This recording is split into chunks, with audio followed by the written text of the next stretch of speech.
Hey everyone, it's Lexie. So in today's video I'll be sharing with you my the worst books of 2018, my least favorite books.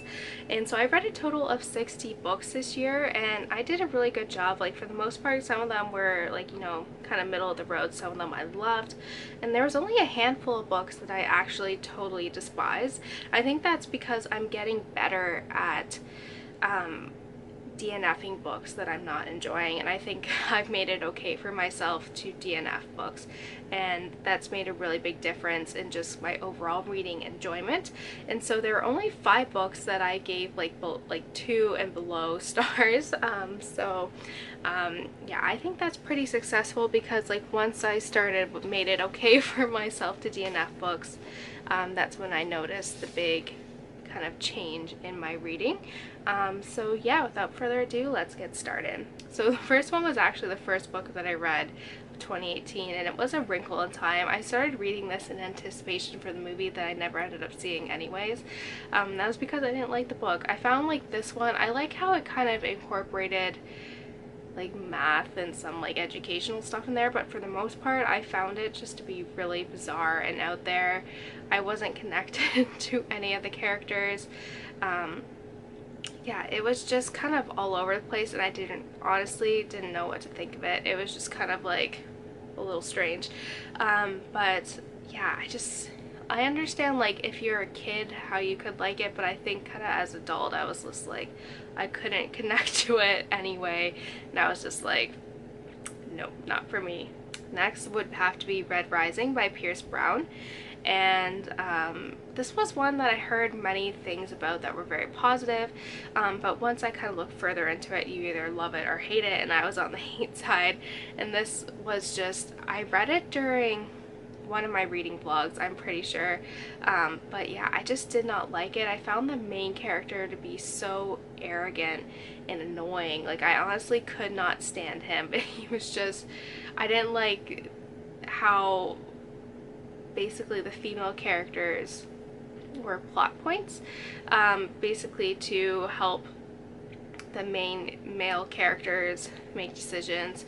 And yeah, I just didn't like this book. There were aspects of it that I just could not stand. I didn't like, there's a lot of problematic aspects in this series, and I just couldn't connect with it. I didn't enjoy the plot. It was just so bad. I can get why some people like it, but it was just not my cup of tea.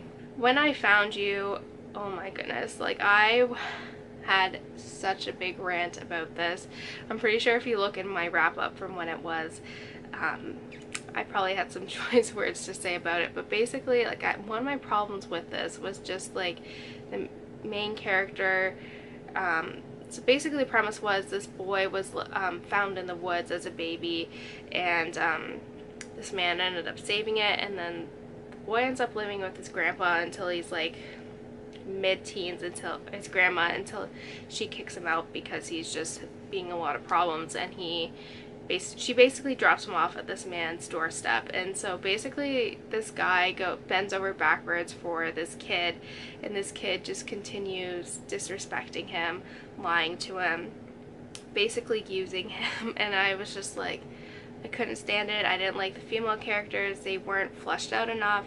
They're very one-dimensional, very sexist, and yeah, this book was just horrible. It had a very interesting plot, but it was just horrible. Do not recommend this book at all. Next, this is one that I'm really surprised about, and it was True Colors by Kristen Hanna. And if you guys know me, I'm a huge Kristen Hanna fan, so this one is shaking my earth right now, shaking my world.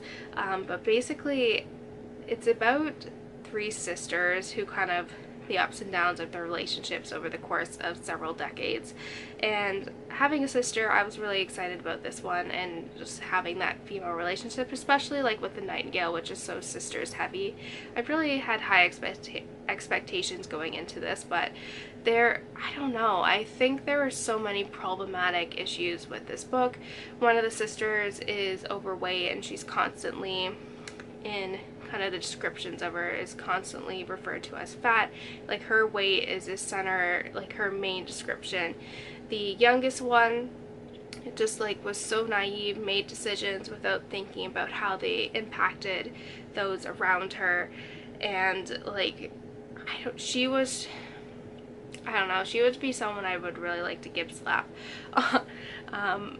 Basically. And then the middle one was just there, she didn't bring anything to the plot. And like I said, like, knowing the potential of Kristen Hanna, this one was just major disappointment, and yeah, it wasn't good. So finally I have the Nowhere Girls, and this was a book that again sounded like it'd be very interesting. It dealt with kind of rape culture, kind of the dialogue that's going on in America now in terms of women's rights, how women should be treated, and all of that stuff. So like I said, I think it's a very important topic that it brings up, and I think it did a good job at addressing that and getting that conversation started. But overall, I just was not a fan of the story.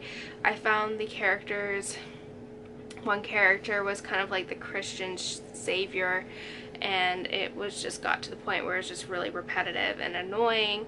One character was autistic, which I think the author did a really good job of kind of showing her like struggles and kind of like her like counting thing that she would do to calm herself down. Like, I think she did a really good job with that, so I'm not complaining about that. And then one character was just rude for the sake of being rude, and as a plot, not a lot happens, and so that's why I said it was very disappointing for me, because it did have such a strong kind of message about rape culture and all of that stuff, but it just kind of fell flat as a story, and I feel it could have been a lot better. It could have been developed a lot more, and it was just very rushed, I feel like, too, in terms of the ending. So there was a lot of room for improvements, and I feel like the expectations that were set were not met at all. So that's it, guys. Thank you guys so much for watching. Let me know in the comments below what some of your least favorite books were of 2018 and all of that fun stuff. So yeah, thank you guys so much for watching. Don't forget to give this video a thumbs up, and I will see you guys next time. Bye, guys.